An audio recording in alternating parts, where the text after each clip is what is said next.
Subscribe to James the Sheriff Dixon, you motherfuckers. And we are recording. This is Fun Times with the Sheriff, episode 3. And I am with my film school teacher, Jay Reed. Take it away, Jay. Hello, everyone. Thank you, James, so very much to have you on your show and to reconnect with me. I'm looking forward to Fun Times with the Sheriff and chopping it up and talking about different things. Again, I'm glad we kind of reconnected here. Good to hear from you, man. Good to see that you're doing, something cool here with the podcast. Maybe get used to it now in this whole pandemic situation. Let's try not to bring the pandemic, and we brought that into it last time. Let's keep it film friendly. Okay. We want that. So just our time together, chatting it up. No problem. So let's I'm happy to be here. You want to jump right into like the horror thing, or do you want to like talk about like what you do first? Sure. Well, I'll give you guys a brief little history how James and I met. You do that.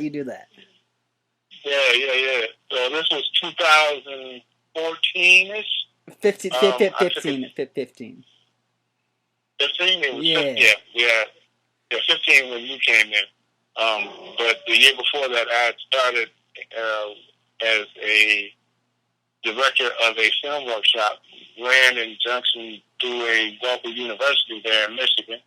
And the objective was to teach employable skills to the art of filmmaking. So certain things that you learn on a film set also are transferable skills to working if you go to McDonald's or Walmart or a restaurant. He taught me the editing. Yeah, and you learn different things like editing, camera work, producing, writing. But again, you learn this cool filmmaking materials and stuff like that. But writing other things other than zombie stuff, right, Jay? There you go. Exactly. Expanding your horizon.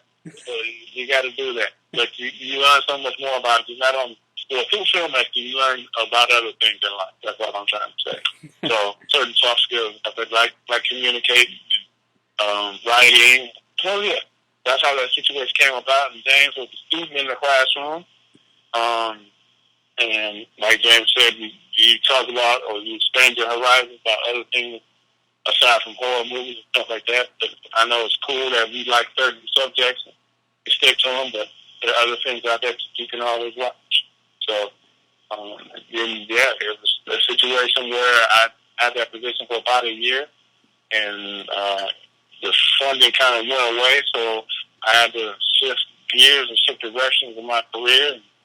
I came out to California during that time in the program, and they were doing a similar one at that time out this way. So we came out to kind of take notes on the program in California and take it back to Michigan. Then, like I said, during the course of my employment there, I had to change careers, but I kind of kept in touch with the people out here in California. So nowadays, I'm kind of doing the same thing, where I'm teaching filmmaking meets like vocational training. It's pretty much the same thing you were doing like out here in Michigan, right? Right. So I got, we got a couple students, and they, have their own developmental disabilities that is key. As I did in Michigan, and I do now. I don't see them as that. I treat them like human beings. They got needs, wants, and desires. They like to talk and have goals and have a life for themselves. That's what I like to do. Just teach and entertain their lives, turn those ideas into action that we kind of talk about sometimes. All right, so let's jump into the. You wanted to talk about like the film industry and like horror, right? Sure. So you have a lot of movies now that may be brand new to some people, but if you have been on this planet Earth for a while, they have been reboots or remakes. And that is done, is my opinion, Hollywood or those movie makers do this because years before. You know, it's quote unquote new now in 2020, but it may have been originally made in like 1977 or something. Yeah, Obviously, those like who are like of the like that one Friday the 13th where the guy from Supernatural was like the main lead. Right, exactly. So, but you know, you don't know the Friday the 13th was, you know, Yeah, back in the day. way before that, yeah. Right. So, but that's done because Hollywood knows that those movies will make money. So they become a franchise almost, or a tent pole or something. So they know that people will come back to see it. Sometimes it becomes overkill, and there are those who have seen the original and like, I've seen it once already, I'm not going to see it again. But there are those who are totally new to it, and they think it's never been done before. And now those are the people that go out to the movies, and that's what Hollywood wants. You know, put the butts in the seat, or click on the download, or whatever the case may be. It's all about their money, so that's why they do that. Oh, that's why they do it. Like Chucky, Friday the 13th, and all those other movies. They all have the same tropes, right? Yeah, I mean, like Mortal Kombat and that's horror. Mortal Kombat's like the worst of them. Yeah, but it's just the fact that like that it's a movie that's been out before, and they figure they reboot it for a whole other generation. Because the new generation doesn't know about this is a movie from yesteryear. So, yeah, that's how that works. Some of them, a lot of my parents, I'm like, yeah, I'm better off with the original, but that's just my opinion. So, I get the methodology behind it. Yes, indeed. Sometimes with the share. So yeah, that's how that kind of comes about. So, what's the most recent reboot I'm trying to think of? The most recent. There hasn't really been many like horror movies. They just did the Invisible Man. Okay. But I have not seen that. But like you're talking about like most recent horror movies, like I have not seen the Invisible Man though. So. Gotcha. Yeah, but it's bound to happen, you know. And even maybe 10, or less than that, maybe another 5 years, they'll reboot something that catches fire in this day and age, and they'll try and reboot it. Whatever the case may be. They're definitely gonna reboot like again Friday the 13th. Yeah, and the one with I just said it. I can't think of it. The guy with the knives with the fingers. I can't. Nightmare on Elm Street. Yeah, Nightmare on Elm Street. Yeah, they're gonna they're gonna continuously reboot those, no matter how shitty they are, and like, you know what? Again, you can't swear on this channel if you want to, but like, but yeah, they're gonna continuously come out with these reboots just to make money. Oh yeah, that's the name of the game. That's why the movies are made. It's to entertain. For the moviegoer, it's for you to kind of unplug and forget about your words for 2 hours. But at the end of the day, it's for the movie makers. It's all about the business of putting the butts in the seats and making money. That will never change. No matter what the medium. It can be online. It can be DVD, straight to DVD. It can be movies that come out in the theater. It's all about making that money if you're the filmmaker. But I think also too, as a filmmaker, you should not get into the industry to make money. Yes, that's great, and we all have to live, eat, pay bills and stuff. But you get into the industry, such as I did, because it's something you just love to do. I've always loved to turn like ideas into action, to have something in my head to think about something, and just say, hey, I can go ahead and write the script, I can shoot it, I can edit it, and hopefully people will enjoy it. If not, I'm cool with that. I wouldn't be here without without your teachings, like this channel wouldn't exist. Say that again. You said something I said this like channel would not be here without your teachings, like, if this were another timeline, like, I would not have been at this, like, film school. So, like, if I were not, so, like, if you think about it, like, I would have not continued my, like, YouTube, like, career if it were not have to been without your film school. Oh, well, thank you, James. I appreciate the compliment. It was a pleasure having you in class, and along with the rest of the other. No. It was definitely fun in film school. If you want to talk about that too. Yeah, sure. Like I kind of mentioned before, the program was designed to teach independence. At the end of the day, how to function and how to have a job, and how to find employment, how to increase your quality of life, no matter what your background is, or, what kind of learning style you have. It was all about job ready.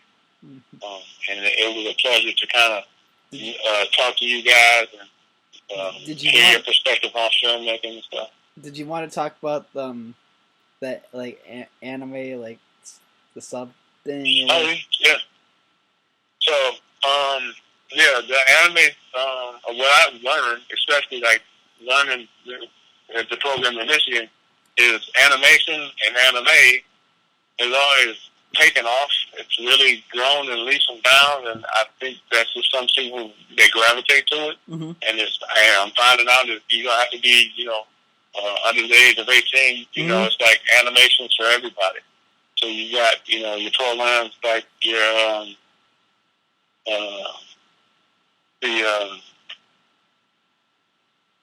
the Midnight Gospel, stuff like that. Oh yeah, the Midnight Gospel, yeah. So you got the Midnight Gospels and things like that, which is not really for kids, but it's still animation. But so it's got serious adult content to it.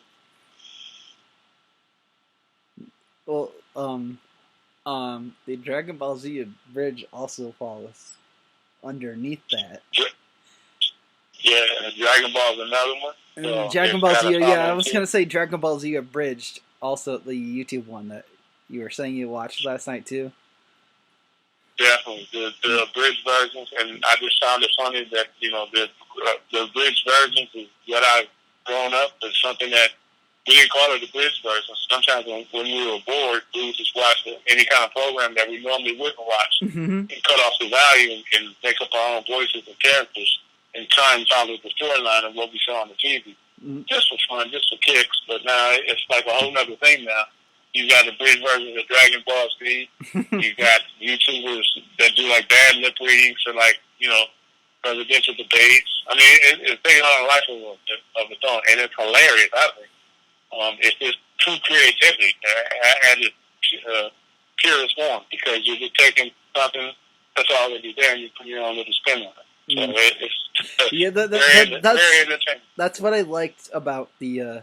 That's what I kind of wanted you to see that show, because like that's what I liked about a bridge. It put its like own spin like on like the original. Like I like right now, like I've told you, I am in the middle of watching both Dragon Ball and Dragon Ball Z, and that's after I watched that show. Okay. Mm-hmm. So you got your doses, you got the lineup of what your go-to is. Nothing wrong with that. But animation, just in general, I mean, it's just like entertainment. It's timeless, and now it's worldwide. I mean, because those programs were animation, I should say, was something that started in Japan, China, the Asian areas of the country. And it didn't really get a lot of love until around the 70s. You had like Ultraman and things like that, programs that came from Hong Kong. But yeah, you just kids stick to it, and they really like the content. There's one thing I share with my students here in California is sometimes when you watch them, they thought, well, I don't want to get off really into them, because if they're originally recorded in Japanese, for example, when they hire people to translate, yeah. We're talking about this the other day. Yeah. You were talking about this the other day. Right, exactly. So I'm pretty sure the filmmakers know what they should at least be aware of, like certain slang words and things like that. So when you hire your voiceover artist, they don't lose the integrity of what the original version of the cartoon is about. So, and I've never seen in the animes I have stuff. They do that on purpose. I was still coming. They do that on purpose. Yeah, but you still get a sense of the story, in my opinion, even if they're dubbed over for English. So, I mean, they may cut out certain things because it may be too graphic or the nudity thing, but you still get the essence of the story. I was gonna say they do that on purpose, like though, and like the abridged series. That's why it's funny. Yeah, they kind of do that on purpose. I agree with you. So, but a good story is a good story, regardless. Regardless of what. Yes, indeed. You can't get over a good story. I do definitely agree. Did you want to talk about the movies that scared us as like when we were younger? Like, I'm sorry, say that again. Did you want to talk about movies that scared us when we were younger? Like what you were mentioning the other day you had like 2 or 3 movies that like. Yeah. And then I told you the other day the ones that scared me. So I'll say that again after you say yours.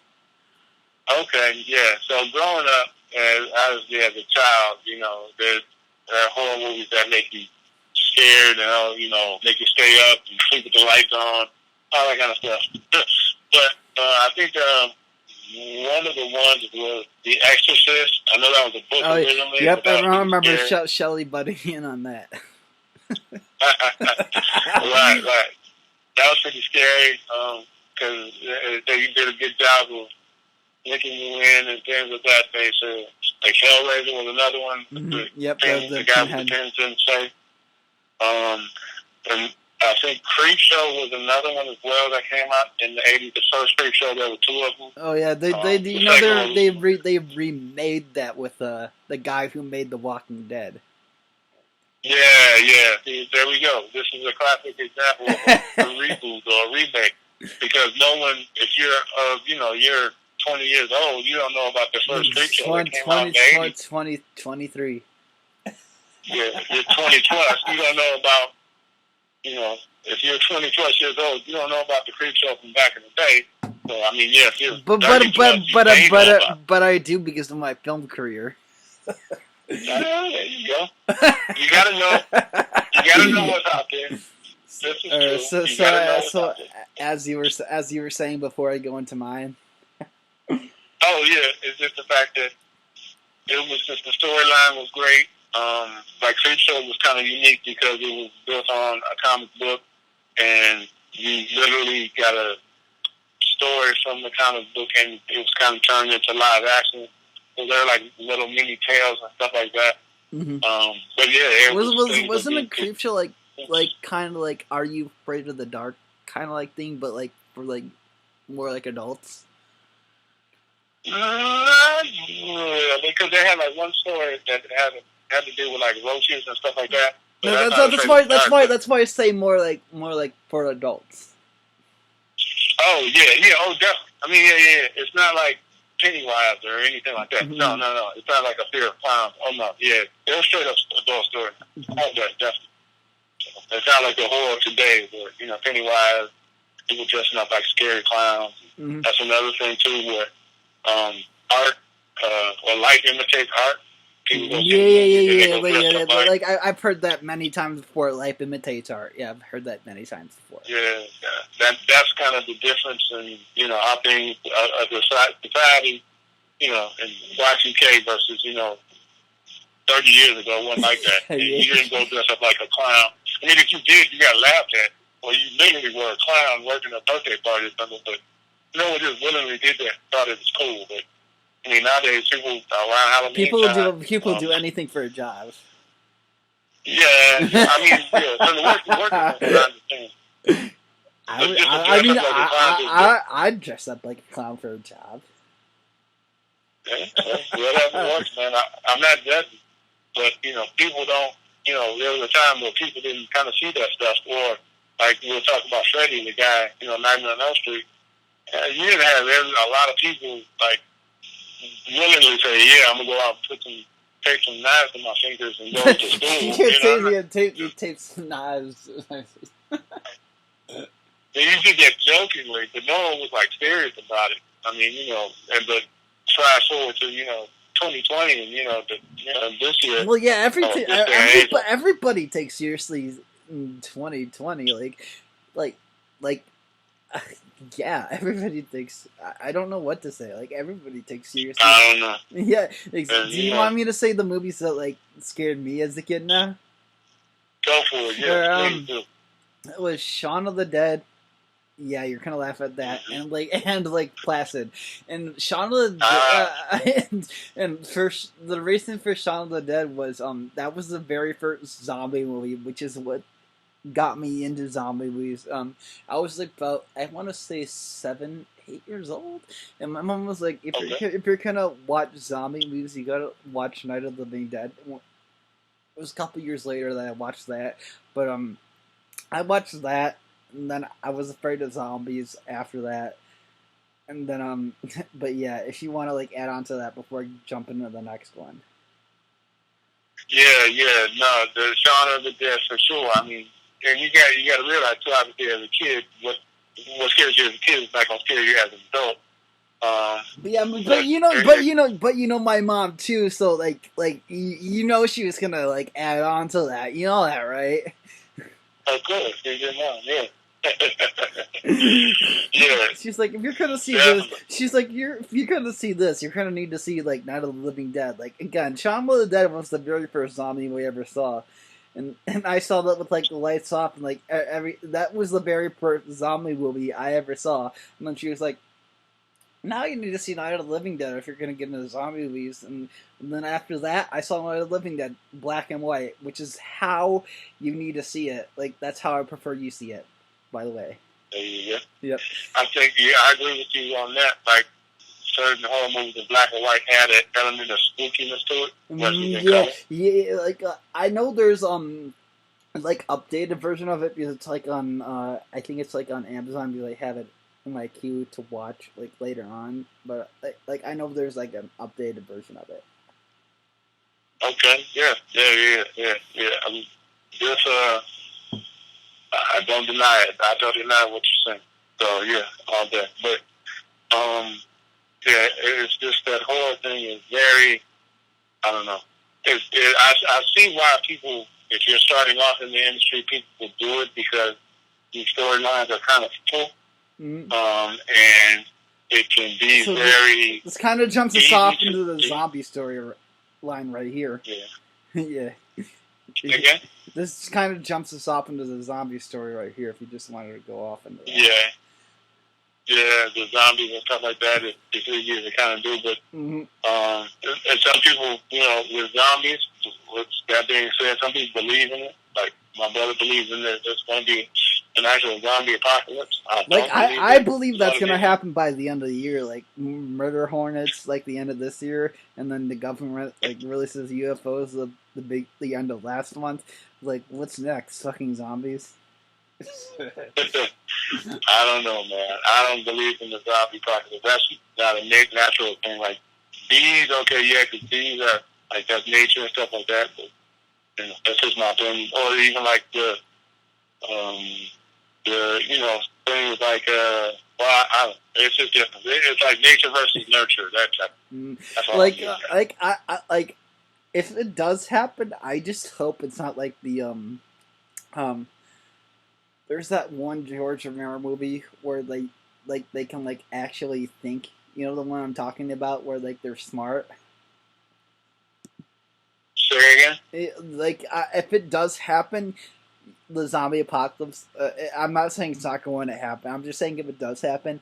I'm just saying I hope it's not the one where they can think like that one George Romero movie. I think it's like Land of the, where they can think, Land of the Dead or what? Not.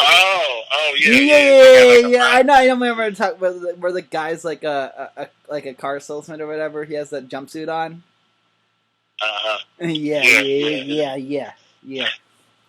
they kind of coexist. They have their own independence. Yeah, I just hope it's not like that where we're all screwed in that situation. Yes, we are. So in the meantime, there are fun things we can do, like listen or be a part of podcast. Yeah, we can listen to my podcast at the end of the world. And Yes, indeed. Yes, indeed. So if you, let's just say hypothetically, if there was a zombie out there, you know, that you met one and he didn't kill you, would you have him on your podcast, James? Would I have a podcast? A zombie on your podcast? If I were one?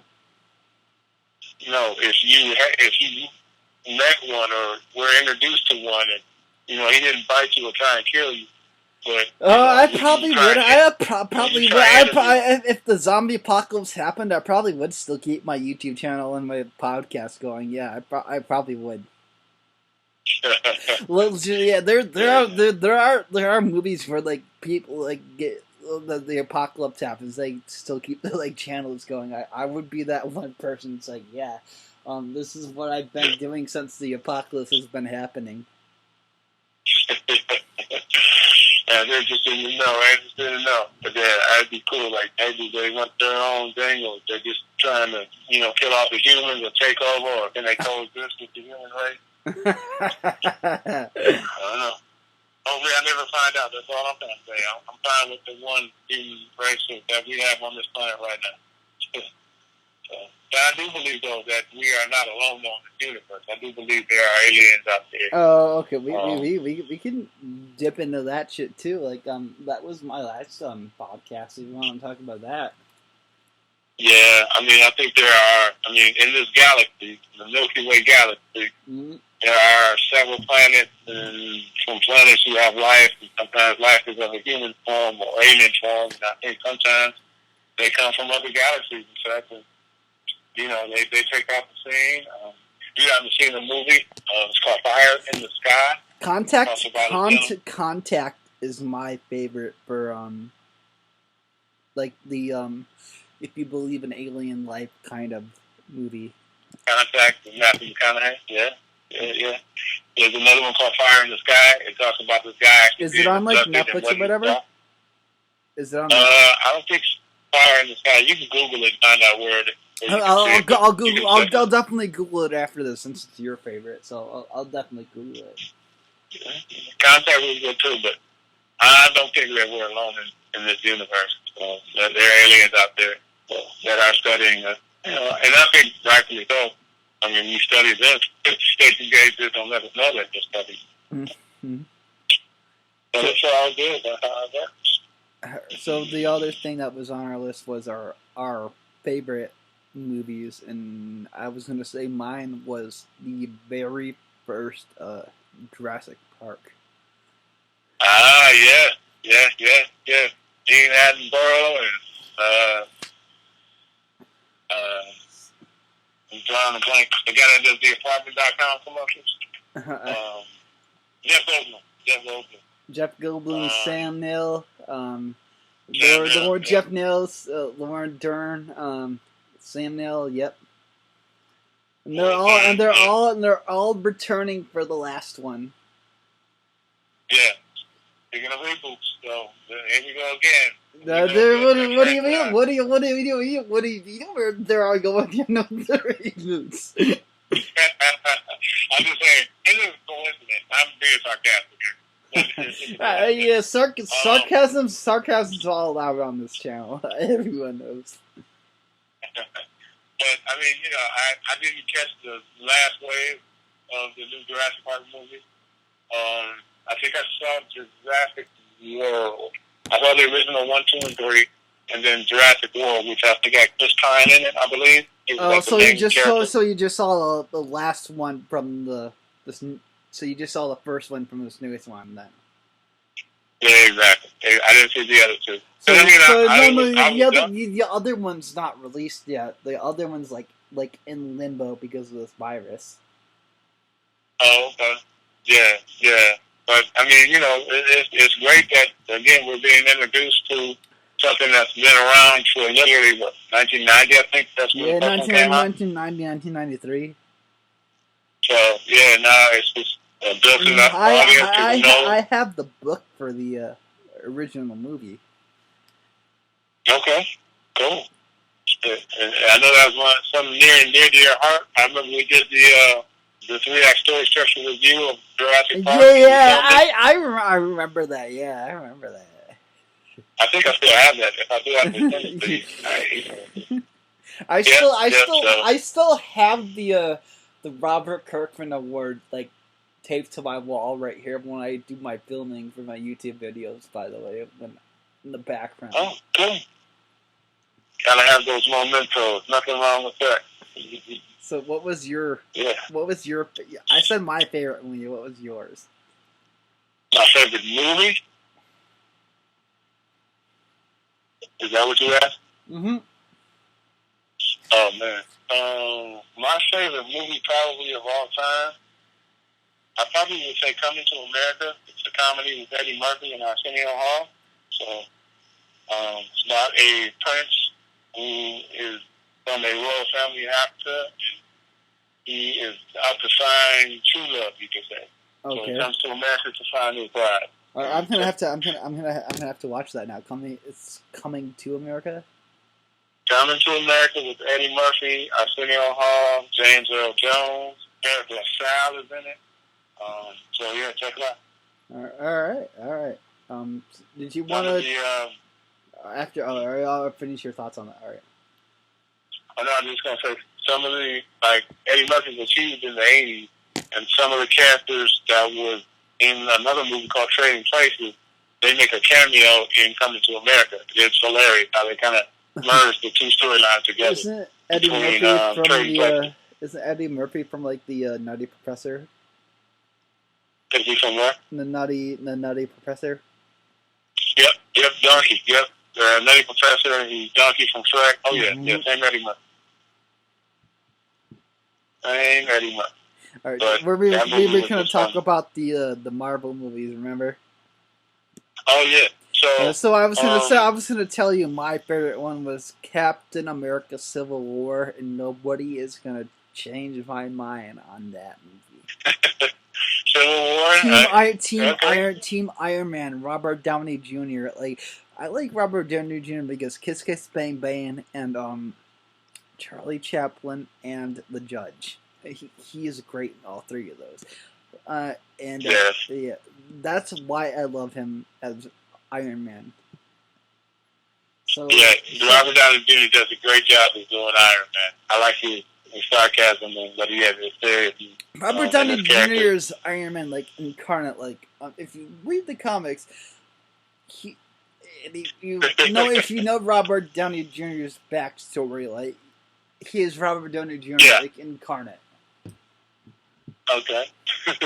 This is probably going to be the last thing we talk about. We've already the half-hour mark. Oh no, that's fine, man. We're having a good time. Yeah. We're already at the half-hour mark. Cool. Yeah, that's what two friends can talk about. So yeah, Robert Downey Jr. does a good job. Captain America, I forgot his real name. Before we get into this, what's your favorite Marvel movie? You already know mine is Civil War. Oh man, so you got a lot to choose from. I mean, Ant-Man was pretty cool. I like that one. Mm-hmm. This is after Endgame, yeah, this is after Endgame. So, Deadpool is pretty great too. Deadpool is pretty awesome. Pretty funny. I like how they keep the humor in there. And then like the Ant-Man was pretty good. Captain America's good. Let's see what else. Because I always confuse the two. I know they're gonna do. Speaking of superhero movies, they're supposed to do a Justice League movie.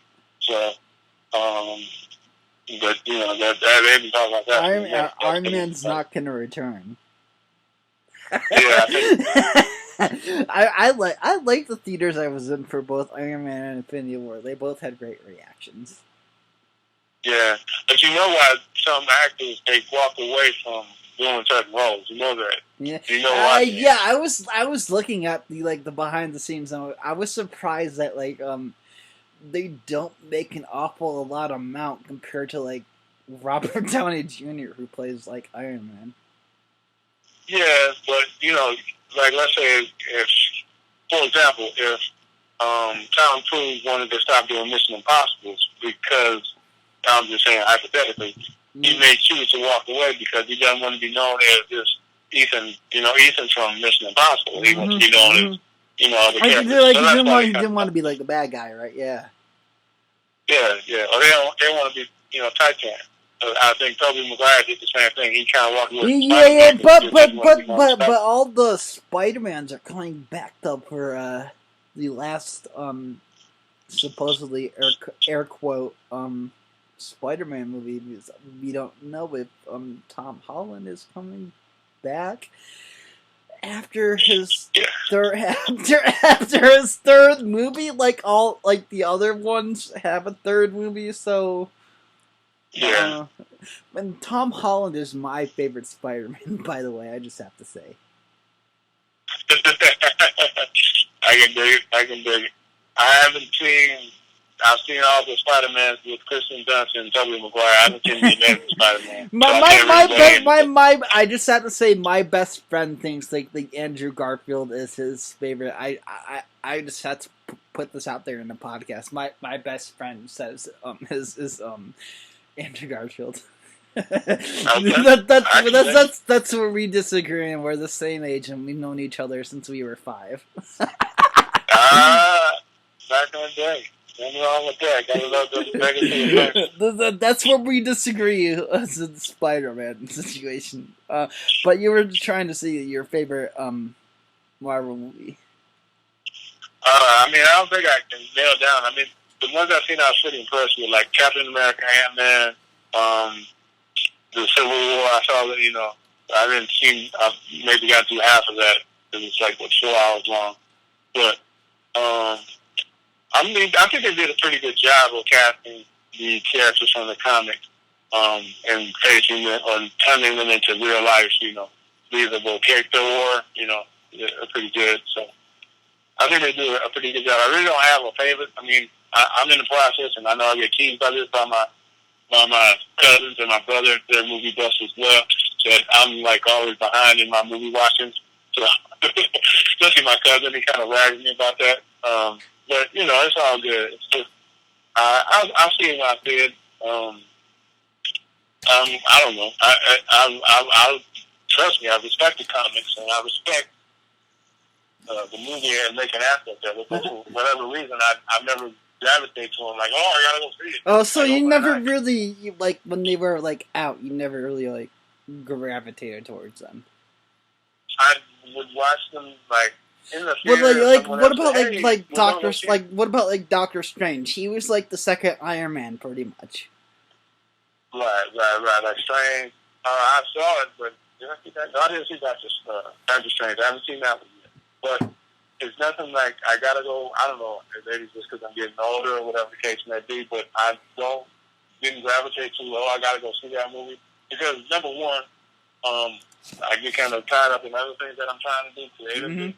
And then number two, there are so many options to see movies when they first come out. Oh yeah. You can see so many other like movies compared to like Marvel, right? You know what I mean? Yeah. But I mean, there's some like I'll give you a classic example. I think the one movie that I will probably go see when it comes out in the theaters, like I said, Coming to America. They're getting ready to release Coming to America 2 like later on this year. Mm-hmm. It was a 30-year hiatus between the two movies, but that movie impacted me so much, actually, to become a filmmaker, that I would give it kind of just due and say, yeah, I'm going to go see it in the theaters. I think the last movie I saw in the theaters before that was San Andreas with The Rock. Oh, yeah. I know I haven't seen San Andreas, but, like, I know what you're talking about. But the whole movie going experience now is so different. That was that was like 4D, wasn't it? One of the first like 4D movies. something like that. I can't remember. They might have had like a 40 version, but that whole movie going experience is a little different because I mean now you got to watch out for your safety. Unfortunately, I mean the ticket prices are not going to get any lower. After this pandemic, I kind of see the movie prices kind of going a little bit lower. Yeah, I mean, yeah, I agree with that. They should, but just and just an inside tip, the reason why this happens is because movies that are released that may tank at the box office or they don't sell a lot of tickets, the movie house, which is the exhibitor, has those high prices for tickets and popcorn and goodies in case the movie sucks in terms of ticket sales. So if you do a movie, I don't know, we'll make up a movie, James' Summer Vacation, and it's not a blockbuster, but James' Summer Vacation is in 20 theaters, you know, throughout Oakland County or Macomb County or Michigan, wherever. And if the numbers aren't good, if people aren't buying tickets to your movie, the people that are showing your movie, they are still going to look out for their own neck and their own profit and cash, and so that's why they're going to charge you a slice of pizza, or pizza will be like $5 or $15, or, you know, popcorn is $7, you know. But that's because make up for the law for lack of ticket sales. So the movie house itself has to recuperate that price. That's why concessions are always so expensive. Mm-hmm. That's how that process works.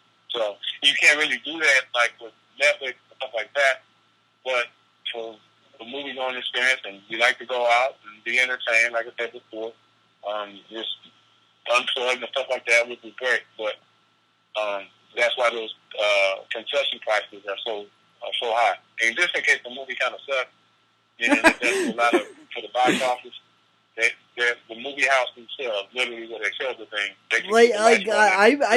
I've been to movies that suck, and I've never asked for money back. Yeah, but you'd be surprised, man. Some people do. Are you one of those people? No, no. I was gonna say I would be surprised. No, man, I respect it as a filmmaker myself. I totally respect it, even if your movie sucks. You go into a movie either expecting it sucks or it doesn't. You know what I mean? Oh no, you go spend your time because you think it's going to be good. But if that's the same thing what I just said. You go into it expecting it sucks or it doesn't. Yeah, I mean, I wouldn't go pay money to go see a movie and I have no expectations.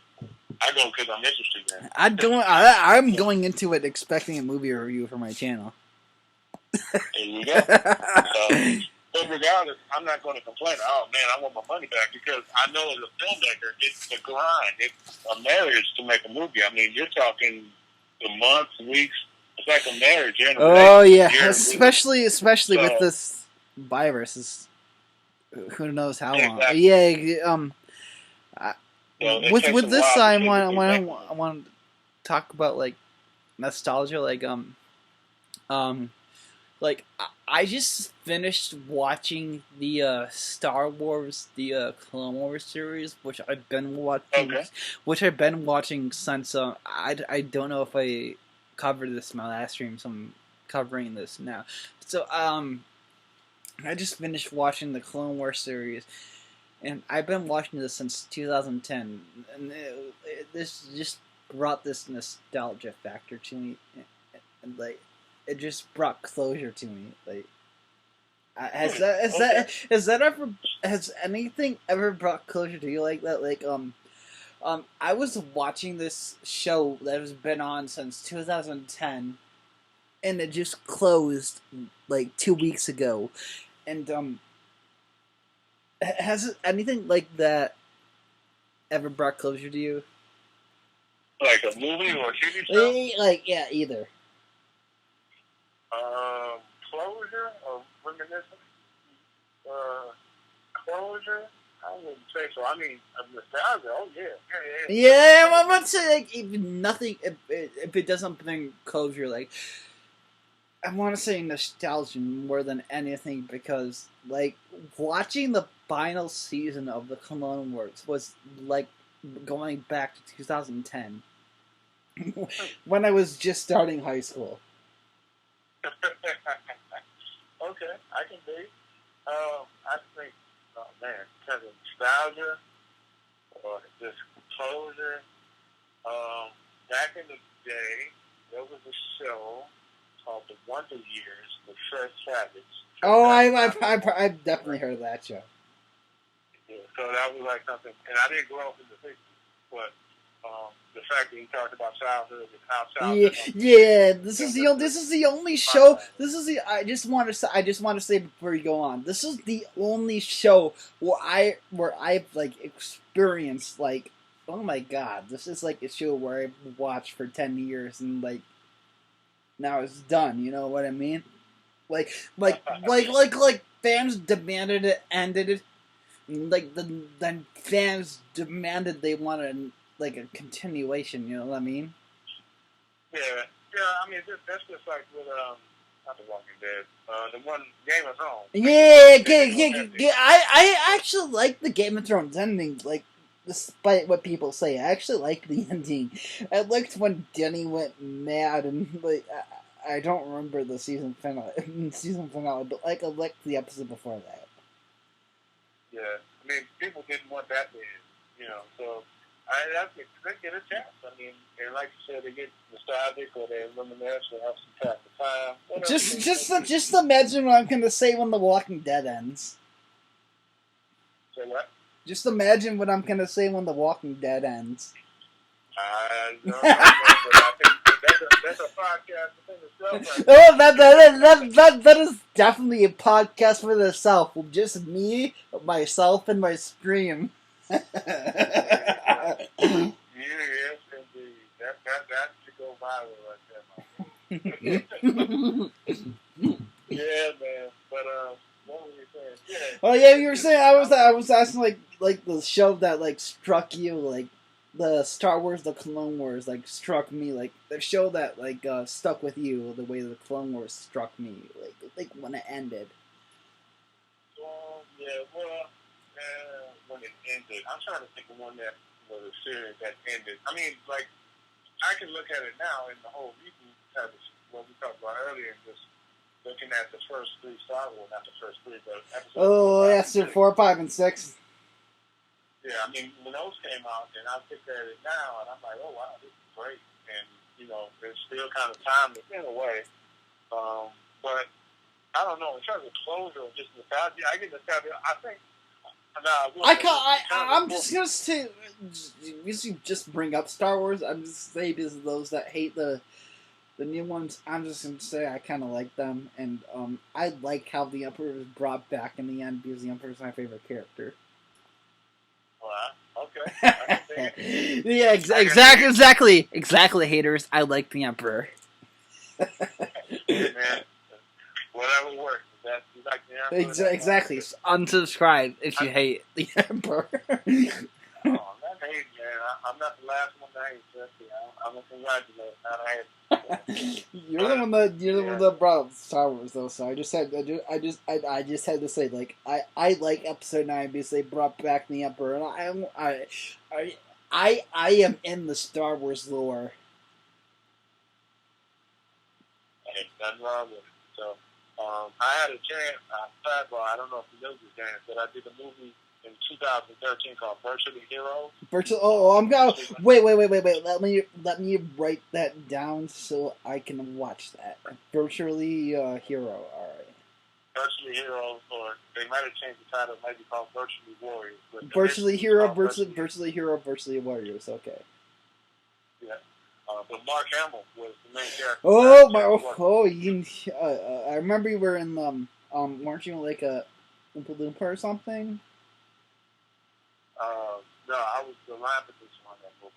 So, but yeah, and I was also an extra in the movie. Well, Mark Hamill was like the star of the movie, and he was great. He was real nice. He was so very down to earth. I mean, you know, here we got Luke Skywalker going around the world, but he was just the nicest, you know, sweetest guy. I think that's another thing too that's important to know. Just to talk about, man, in terms of working, especially from a filmmaking standpoint. Kind of Yeah. You always want, in my opinion, it's all about your attitude. Yeah. You always want people to be like nice and shit. Exactly. You much want to have people that have nice attitudes that don't know anything, versus those that think they know everything and they got a big ego, and their attitude is bad. I'll take the I've like when you say that, like I've only like you've seen my posts on Facebook when I go to Comic Cons. Like I've only ever met like nice cast members. Like I've never met like a bad actor. Like if ever, like I'm just gonna say this for the camera. Like if anybody's ever met a bad actor, like I'm sorry, but like I've only ever met a nice actor. By the way, we're about to make the hour mark, so like we got 10 minutes. Okay, all right. Cool. We can go over that a couple of minutes, but I'm just about to like say we're about to reach like the hour mark. Like you want to go, I'm just saying we like 15 minutes, okay? No problem. Just give me the countdown. We'll wrap it up. Oh yeah. I'm just saying 15 minutes starting now. Okay. Yeah, but it's cool to see those people at those like the Comic-Con shows and stuff like that. That's a public appearance for them, so then the fans can meet their fans. And who wouldn't? I mean, I would love to be shaking hands and taking pictures with people. That seems like a cool thing to do. So, if people want your autograph, I mean, you say that they're kind of like I said, like I said, I've met every Walking Dead, almost every Walking Dead cast member, including Carol, who is Queen, who is Queen, my Queen, and every Walking Dead cast member I've met is really nice, and like they have not disappointed. Who's at. I don't want to give like praise to the cast at the same time I do, but like they're really nice. That's cool. You got to be nice. That's what, to me as a filmmaker, that's longevity. That gives you longevity in the business of entertainment. Having a good attitude and a strong work ethic. So that'll make you last a long while. So indeed. Mm-hmm. Yep. Yeah, I had a chance to work with Mark Hamill. That was pretty awesome. I still can't believe I know somebody who's worked with Mark Hamill. That means like you worked with Mark Hamill. That means I've worked with Mark Hamill, pretty much. You have to work with him first, David. Just like I've worked with Joey Travolta, so. Yeah. Remember? Did we want to talk about that day? Yeah, that was crazy that Joey showed up, and some students were kind of like starstruck a little bit and wanted to take a picture with him. But I enjoyed the night, guy. I wanted to take a picture with him. They were like, no. Yeah, because I mean, we didn't want. Sometimes Joey was there to kind of, I think that specific day, he was trying to handle some business and things like that. So he and I had to stretch out some details along with the rest of the staff. So there was no kind of room for, hey, thanks for time. It wasn't, it wasn't a photo op. It would have been just a quick picture with my phone. That would have been it. But you were like, nah. I mean, it would have happened. But like I said, that particular day, I think we were trying to handle some business, so I wasn't really seeing my pictures. Since this is just like the last 15 minutes and we're just talking, if there's anything that you want to talk about, go right ahead. Since we pretty much covered like everything we wanted to talk about. Like we crossed everything off the list, so like go ahead. Okay, awesome, man. Yeah, so I mean, I'm just trying to think, man, in terms of things I've covered and talked about, or things that we talked about, reboots and this horror and the superheroes. I'm trying to think about back with the Marvel thing. Like, we didn't really talk much about Marvel.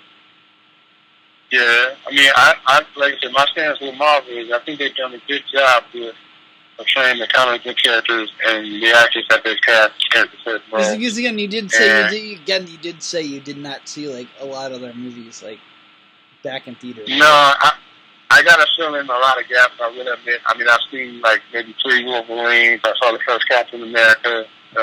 I'm saying like Endgame. yeah, I know you saw the Wolverine movies, but like those are shit compared to the movies now. Say that again. Again, you said you did see the Wolverine movies, which are kind of shit because I saw all of those movies, which compared to these movies, which I've seen every single Marvel movie up until this point, and yeah, right. Those are all kind of shit compared to now. I mean, but you know, you best believe if they do or a spinoff or something like that, or I can't wait. I can't wait till their Disney Plus shows. Like they have the Wanda Vision, and then they have the one with Loki, which leads directly into the Endgame movie. Mm-hmm. Yeah, so it's another way to kind of watch. Oh, that's one thing too. The streaming service. So you want to talk about? Okay, we can talk about streaming services for 10 minutes. Okay, let's talk about that. Yeah, I think this totally it's a game changer because you don't have to go out to watch a movie. Although that at one point that was the thing to get dressed up. Maybe if you got a date, you go take your date. Oh to the yeah. You can just go to like interact. any website or like subscription services that you have and be like, yo, we can just like stay here tonight. Netflix and chill, like James Franco said. Just like I told you for those shows, right? Like what? Just like I told you for those shows, right? Yeah. It's different now though because even if you Netflix and chill, you really got to know that person to be at their house or be at her house. Whereas if you go to the movies, you got to meet up there. By the way, you heard drive-ins are like making a comeback, right? Yeah, the drive-ins are making a comeback due to Corona. And there's like one that's far from here. There are definitely a bunch of drive-ins in Detroit. You know that, right? There's the Ford, Wyoming. There's one left. There's on Ford Road right off of Wyoming. No. There's definitely a bunch in Detroit. I remember going a lot as a kid. There's definitely a bunch here. I think the only one left though is the Ford, Wyoming. Is what I'm trying to tell you. So no. My family is definitely planning a trip to a movie theater. Yeah, I mean, there's one physically in the city of Detroit, in the Fort Wyoming. There may be some now in the suburbs that have popped up, but I know the one actually left in Detroit is the Fort Wyoming. Because I just had a conversation with someone about that. But yeah, that'd be a great thing to have people come on out to the show.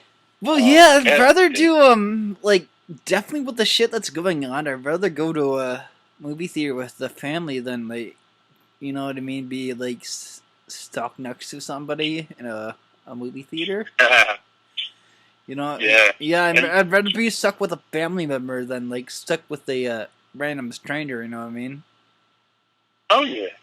But I remember going to certain movies though, and the crowd was cool, and everyone kind of clapped with cheers.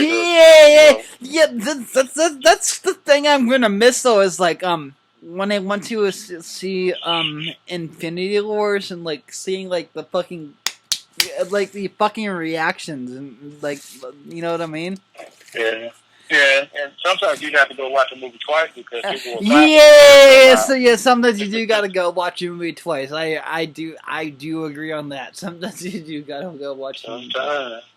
Sometimes. But that's all part of the experience.